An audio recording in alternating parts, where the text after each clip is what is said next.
Fala pessoal, tudo bem? Bom estar aqui com vocês, bom ter a oportunidade de aprender um pouco mais sobre Atos dos Apóstolos. A gente já estudou sobre Atos dos Apóstolos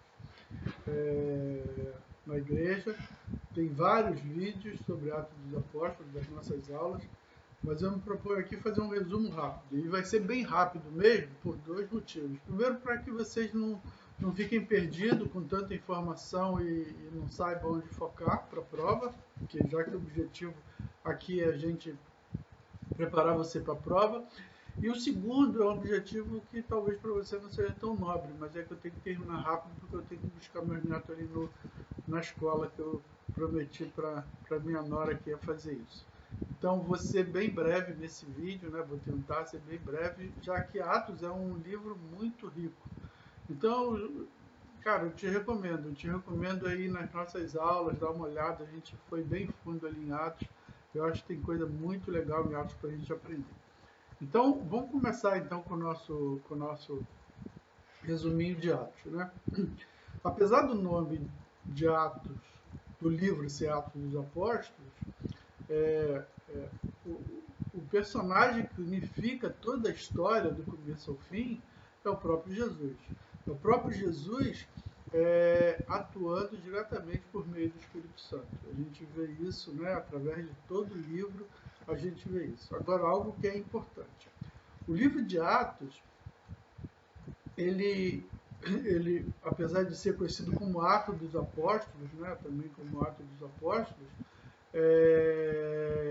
mas apesar disso, não aparecem muitos apóstolos. Os dois únicos apóstolos que aparecem mais e que tem um destaque maior é Pedro e Paulo, né? Pedro, que já vem como aquele apostolado anterior de Jesus, e Paulo, que entra a partir do capítulo 7, mas basicamente a partir do capítulo 9, ele entra forte na história e depois volta um pouquinho para Pedro, e depois a partir do capítulo 12 a gente só ouve falar de Paulo ali. Então é importante que a gente tenha isso em mente, né?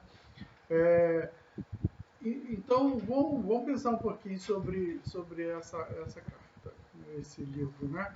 Uma das mais antigas descrições de Jesus, né, e sobre a sua morte, sua vida, ressurreição, ela foi escrita por Lucas, no Evangelho de Lucas. Então, no Evangelho de Lucas tem toda essa história. E Lucas continua contando essa história no livro de Atos. Então, Lucas é o escritor do Evangelho de Lucas e depois ele continua escrevendo no livro de Atos. Né? E a história dele, nesse segundo volume dos livros dele, que é Atos, né? Que é chamado Livro de Atos, é sobre o que Jesus faz após a sua ressurreição. Nos evangelhos ele conta a história de Jesus até a morte, a ressurreição, e depois aqui ele conta o que Jesus fez a partir da sua ressurreição. Primeiro o que ele fez pessoalmente aqui, depois o que ele faz através dos seus discípulos. Né? Atos começa com os discípulos passando um tempo com Jesus, que acaba de voltar à vida, né? E ensinando ele várias coisas. Então, uma coisa importante, o livro de Atos pode ser considerado a segunda parte dessa grande obra de Lucas, né? O Evangelho de Lucas a primeira e o livro de Atos a segunda. Não esqueça isso, que isso é importante. Jesus, então, aqui no livro de Atos, por algumas semanas, ele continua a ensinar sobre o reino que ele inaugurou. Ele inaugura com a sua morte e ressurreição, né? Ele inaugura um reino e inaugura também nas pessoas uma nova criação, as pessoas se tornam outras.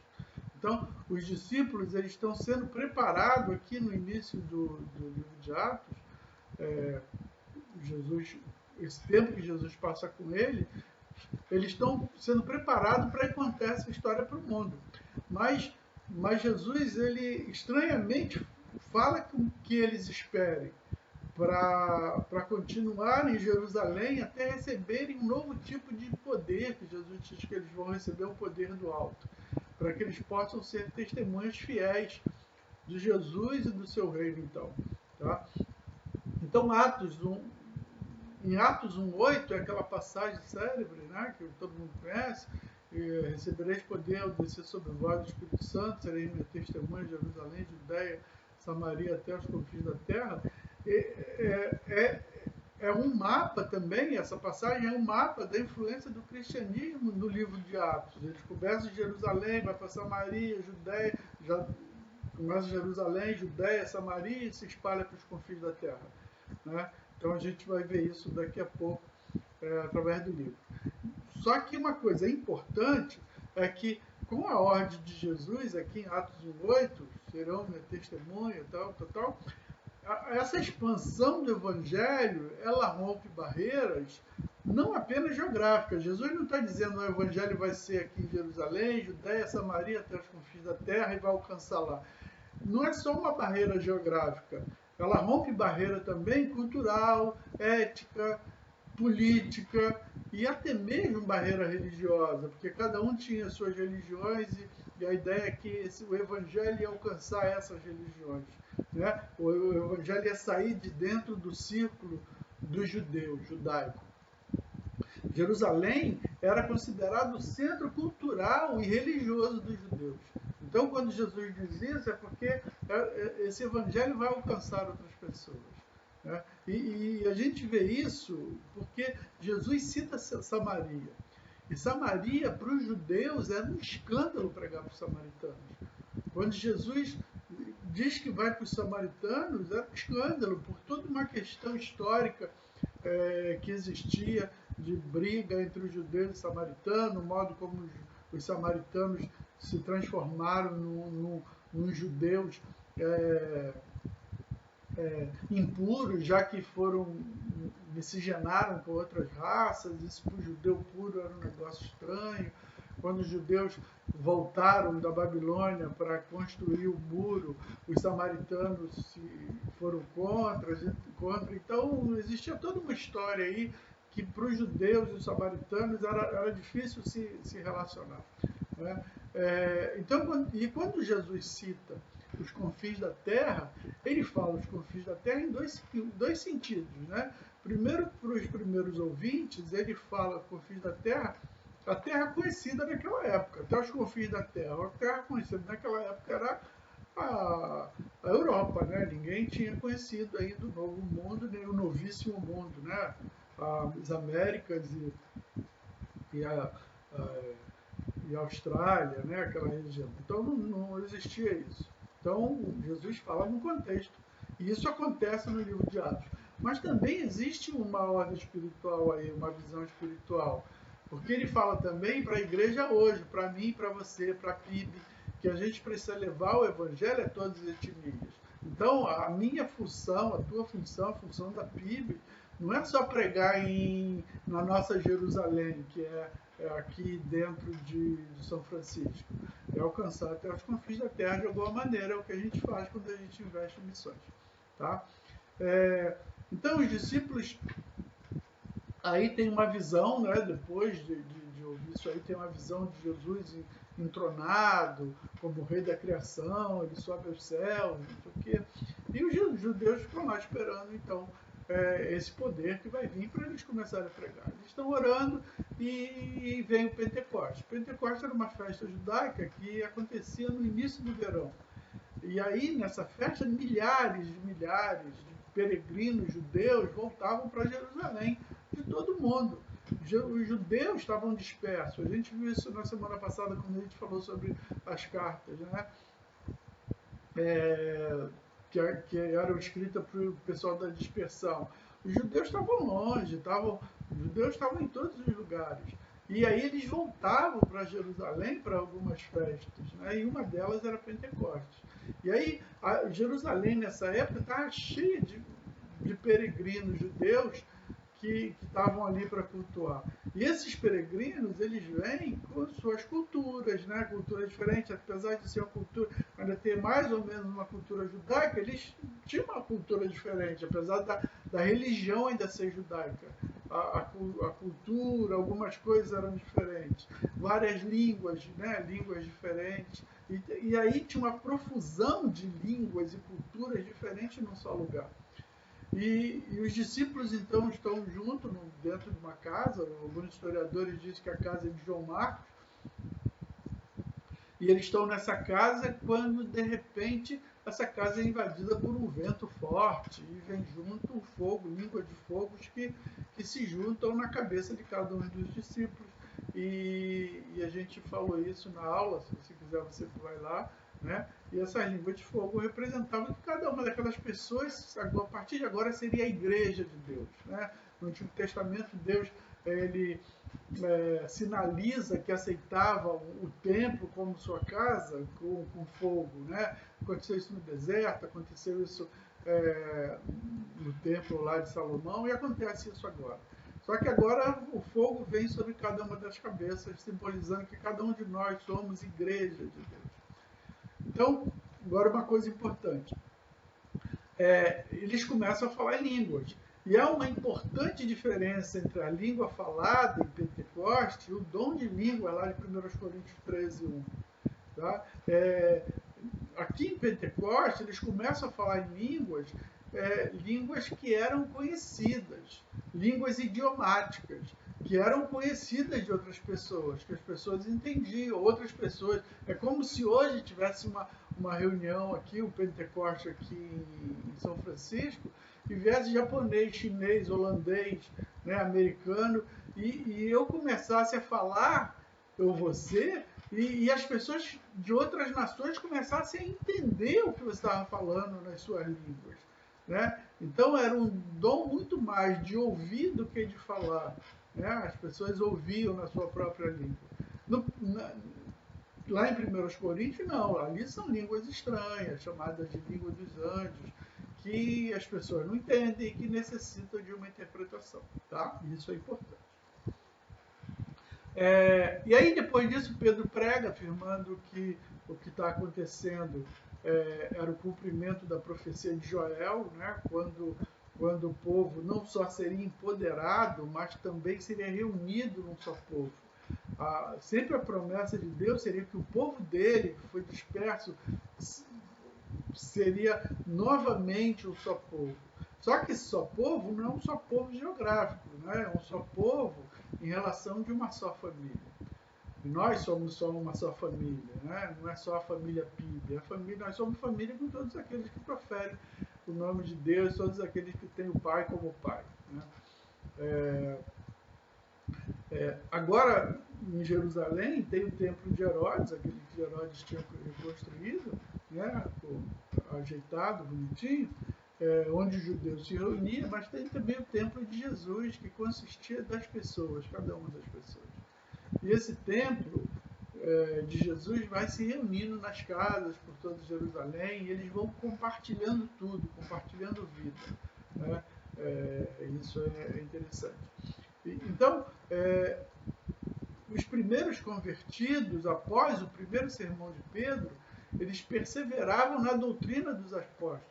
Os apóstolos ensinavam a eles a doutrina, aquilo que eles tinham aprendido de Jesus, e eles começaram a perseverar nisso aí. Né? Então, o começo de Atos fala sobre isso. Aí no capítulo 5 tem um problema na igreja, né? Ananias e Safira que morrem. Capítulo 6 tem um problema na igreja com a divisão entre os hebreus e os não-hebreus, judeus hebreus e não-hebreus. Então, isso tudo é resolvido na igreja, porque isso é importante. A igreja primitiva, mesmo que no seu início, possuía uma certa organização, mas nem por isso era uma igreja ideal, livre de problemas internos. Toda igreja tem problemas, porque apesar do cabeça ser Cristo, nós somos um corpo e a gente é meio perfeito às vezes. Né? Então vem Atos capítulo 7, onde tem Estevão é martirizado, né? Estevão era um dos discípulos lá, um dos diáconos, e ele começa a pregar de maneira poderosa, e ele é martirizado. E aí entra no final do capítulo 7, começo do capítulo 8, entra um personagem aí, uma personagem que vai ser muito importante, que é Saulo, né? Que é um líder religioso judeu que começa a perseguir os cristãos. Então, do capítulo 1 a 7 é basicamente isso, é o início dessa igreja.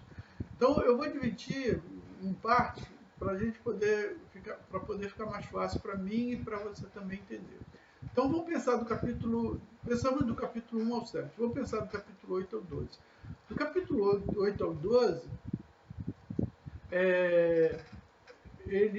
Lucas, que escreve, ele explora como o Espírito de Deus transforma esses seguidores de Jesus, de um pequeno grupo de judeus messiânicos, né, judeus que estão crendo no Messias, que estão ali em Jerusalém, em um movimento multiétnico que rapidamente se espalha por todas as nações.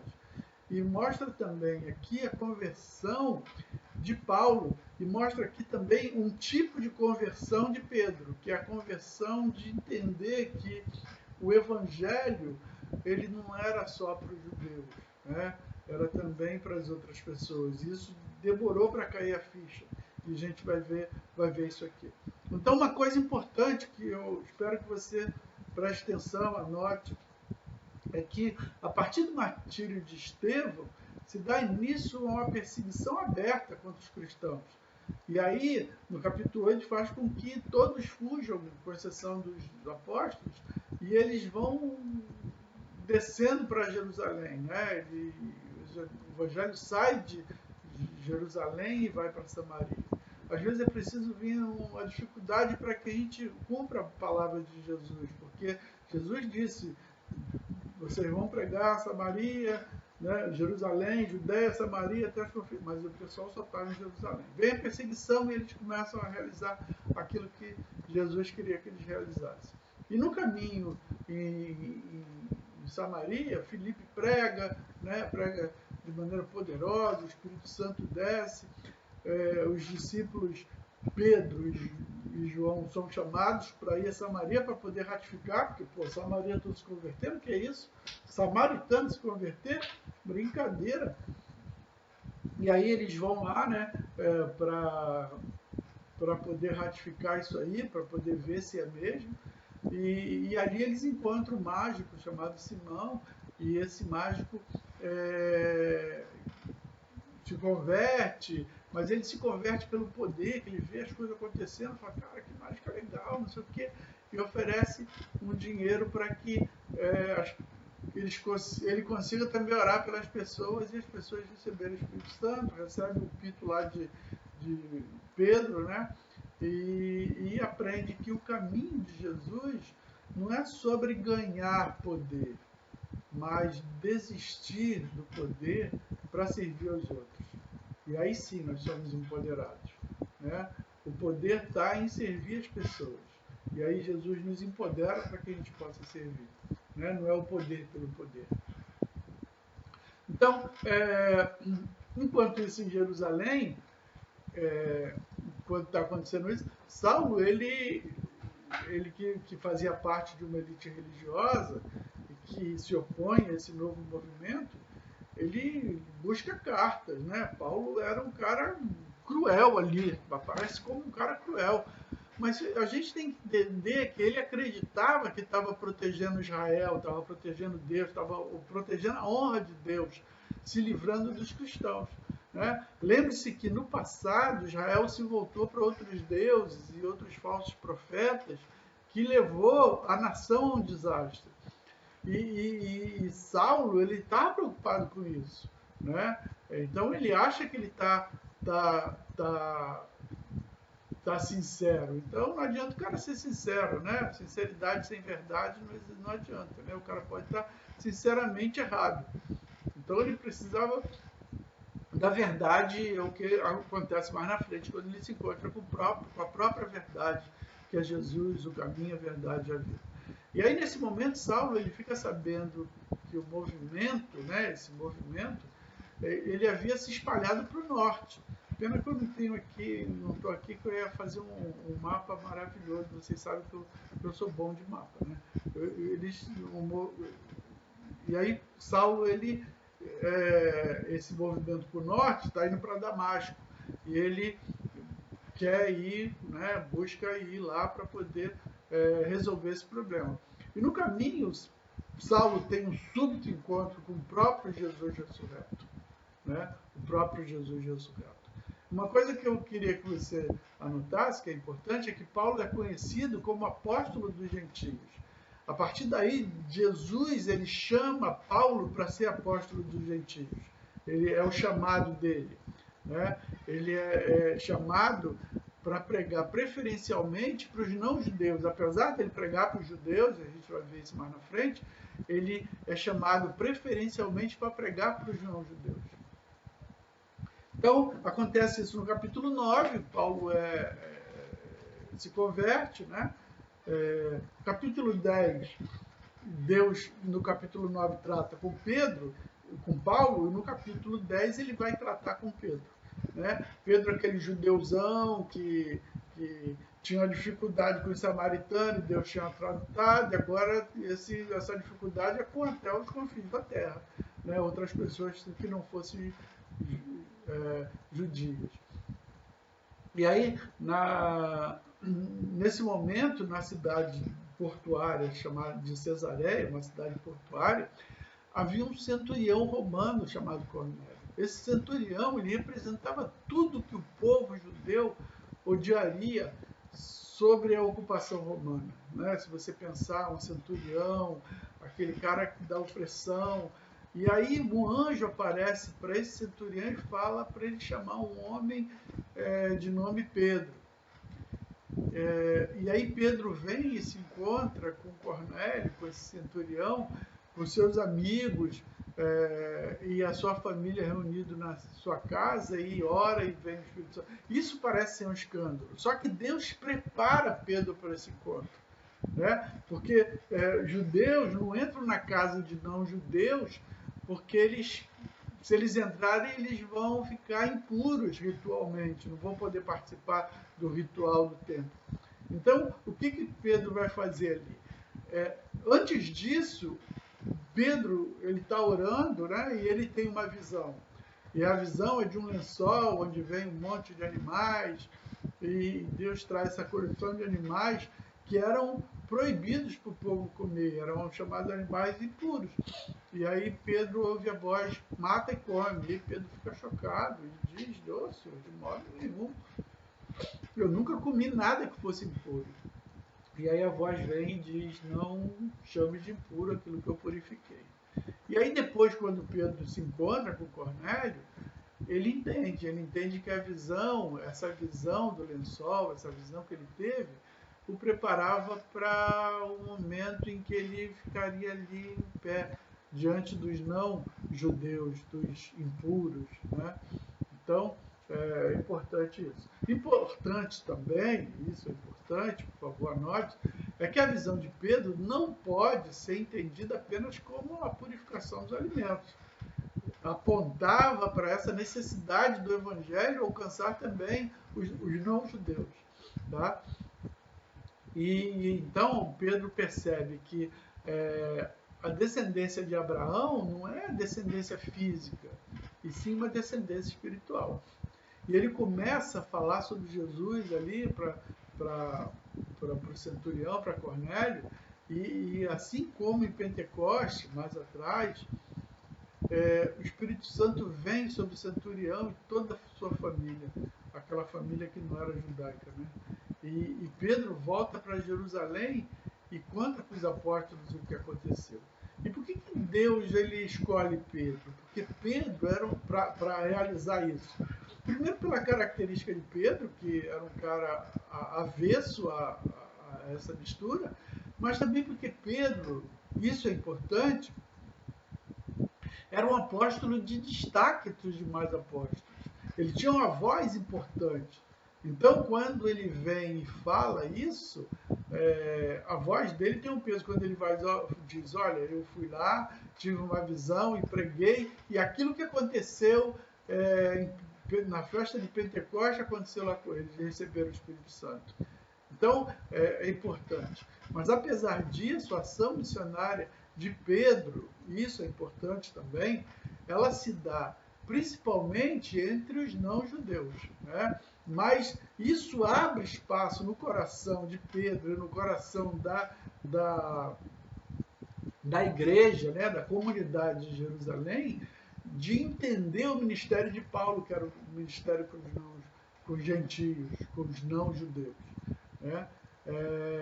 E isso era importante, ainda mais para a igreja, quando ela começa a receber relatórios sobre, sobre pessoas não judias que estão seguindo a Jesus, principalmente numa cidade do norte chamada Antioquia, né? Antioquia era uma grande cidade comercial do norte. Então, o que eles fazem, o pessoal de Jerusalém?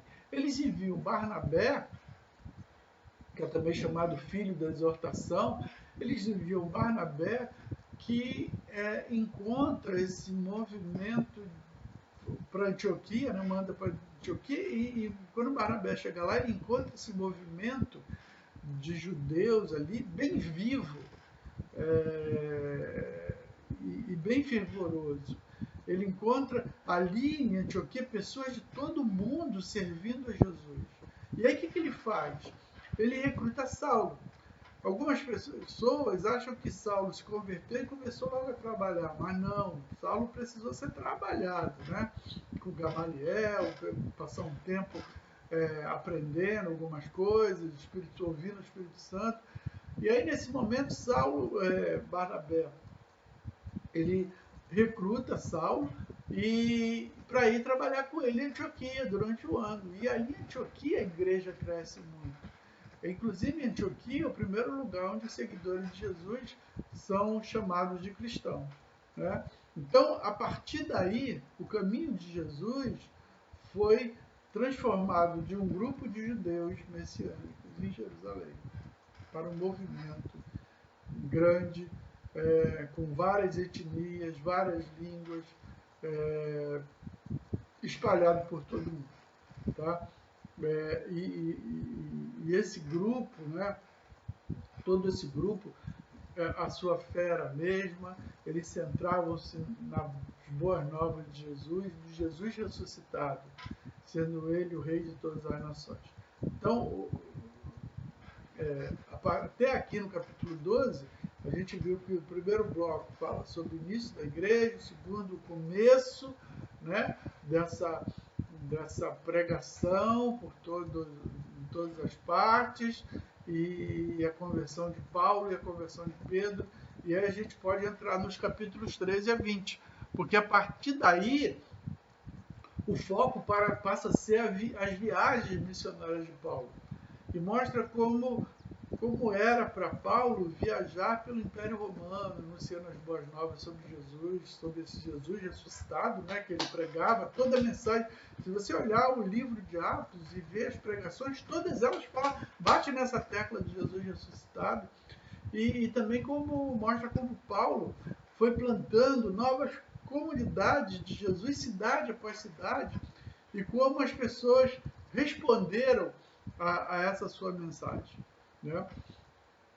Então, a partir do capítulo 12, fala sobre isso. E eu queria falar antes, né, de entrar basicamente no texto, que eu vou ser bem rápido. Durante esse primeiro século, a maioria das pessoas que moravam ao redor do mar Mediterrâneo viviam em cidades densas, né, apertadas, todas elas governadas pelo Império Romano, eram cidades com portos e com muita população. E cada cidade dessa tinha uma mistura diversa de cultura, de etnia, de religião, de língua, né? Apesar do grego koiné ser uma língua que todo mundo falava, cada um tinha as suas próprias línguas, né? E as usavam. E por isso havia todo tipo de templos, né? Como tinha muitas religiões também, havia muitos templos para se oferecer sacrifício a todos os tipos de deuses. E cada pessoa tinha o seu próprio portfólio de deuses, aos quais eles prestavam a sua fidelidade. Mas em cada cidade, você também encontrava um grupo minoritário que não adoraria nenhum outro Deus além do seu próprio. Os israelitas, por exemplo, também eram conhecidos como judeus, né? Os judeus, eles alegavam que o seu Deus era o único verdadeiro Criador e Rei do mundo. Todas essas cidades, elas estavam conectadas por uma rede de estradas construídas pelo Império Romano. Lembra aquela frase? Todos os caminhos levam a Roma. Era uma frase dessa época, porque todas as estradas do Império Romano para levar os seus soldados, né, suas máquinas de guerra, construiu cidade por tudo quanto é canto. Né? Então era fácil mover-se, fazer negócio, ou até mesmo propagar novas ideias, e é isso que Paulo aproveita. Né? Agora, uma pessoa muito familiarizada com essas estradas, então era o apóstolo Paulo. E por isso ele passa a segunda metade da sua vida viajando de cidade em cidade anunciando o Deus de Israel. Né?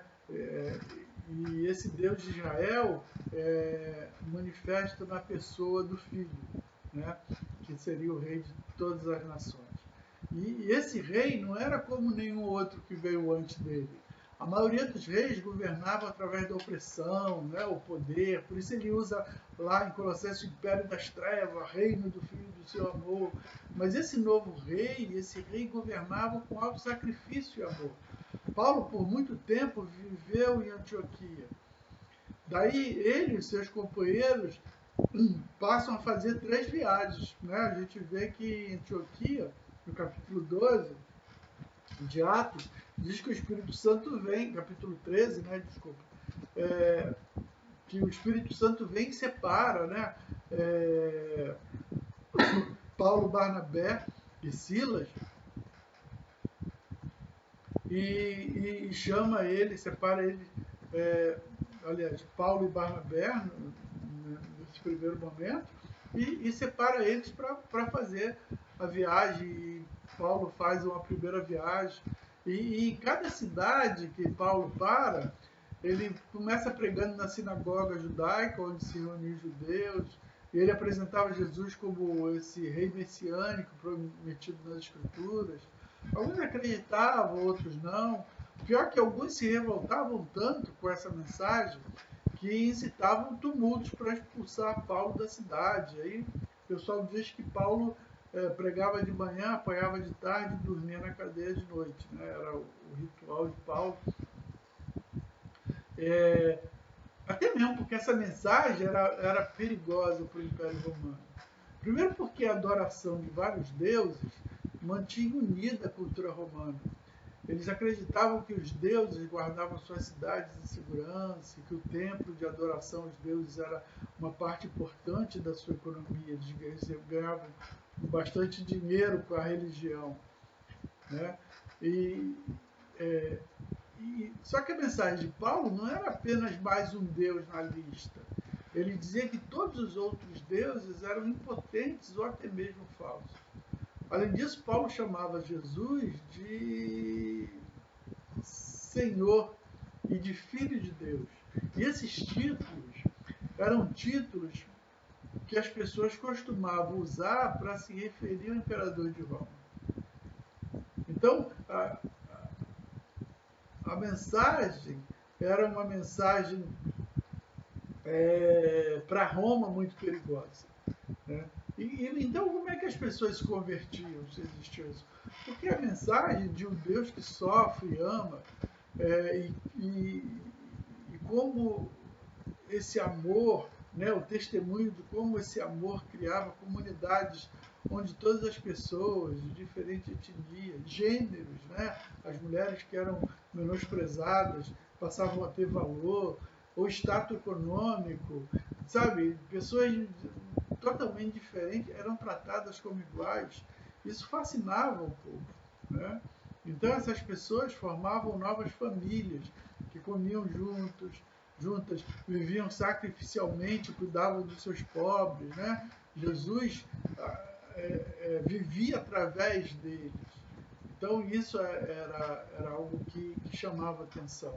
A mensagem realmente estava transformando, e as pessoas viam isso, as pessoas, pelo Espírito Santo, tornando elas um novo tipo de ser humano. Isso é que dá poder, né? Esse é o testemunho legítimo, quando as pessoas se convertem. Né? Eu posso negar qualquer coisa, mas eu não posso negar a tua conversão quando eu te conhecia antes e agora eu te conheço, você é uma pessoa totalmente diferente. Então, o poder disso na pregação, né, esse poder desse testemunho na pregação era poderosíssimo. E aí nessa primeira viagem, né, numa dessas viagens de Paulo chega a Atenas, para tu ver como é que Paulo era inteligentíssimo, né, conhecedor da cultura grega, do grego. Paulo chega em Atenas e ele usa uma estratégia interessante, está no capítulo 17. Para chegar aos gregos. Paulo vê lá vários deuses e vê um onde não tem um deus, só tem um altar e está escrito ao Deus desconhecido. E aí Paulo fala sobre esse Deus desconhecido, dizendo ser Jesus, Jesus Cristo, que morreu pelo pecado de todos. Isso tem um poder maravilhoso ali no capítulo 17, essa pregação de Paulo. E então Paulo faz 2 viagens, e na terceira viagem de Paulo, ele fica sabendo que Jerusalém está passando por uma seca muito grande. E ele faz uma coleta entre as comunidades, resolve levar essas ofertas de Jerusalém. E todos os amigos dizem para ele não ir, porque Jerusalém estava perigosa. Ele recebe até uma revelação de que ele seria preso em Jerusalém. Mas ninguém consegue demovê-lo de ir a Jerusalém. Ele vai a Jerusalém e ali ele é preso pelos líderes judeus. Tá? E quando ele chega em Jerusalém, uma multidão se forma e tenta matá-lo. Mas os soldados romanos salvam a vida dele, levam ele em custódia. Só que os líderes judeus acusam Paulo de iniciar uma revolta contra Roma. Só que sem conseguir provar. E os romanos, eles não sabem o que fazer com Paulo. Cara, Paulo era um cidadão romano também, né? Mas o que eles fazem? Né? Se eles soltam, eles ficam mal com Roma. Se eles prendem, sabe? O que eles fazem? Paulo fica preso lá um bom tempo, né? E aí, quando muda lá o governador e fica sabendo do caso dele, ele vai até o governador e ele exige que o caso dele seja julgado na corte de César em Roma. E era tudo que o pessoal queria, né? Que se vê livre de Paulo. E aí eles mandam Paulo alegremente embora. Então, Paulo faz 3 viagens, né? E essa última viagem ele vai para Jerusalém e fica preso em Jerusalém. E a última viagem de Paulo faz, né? Alguns chamam isso de uma viagem também, apesar de não ser missionária, de Jerusalém para a prisão romana. Mas, estranhamente, paradoxalmente, o sofrimento de Paulo o leva ao coração do Império Romano, onde ele passa um bom tempo ali anunciando o reino de Deus a todas as nações. Então, e ali Paulo escreve várias cartas, né, que compõem o Novo Testamento.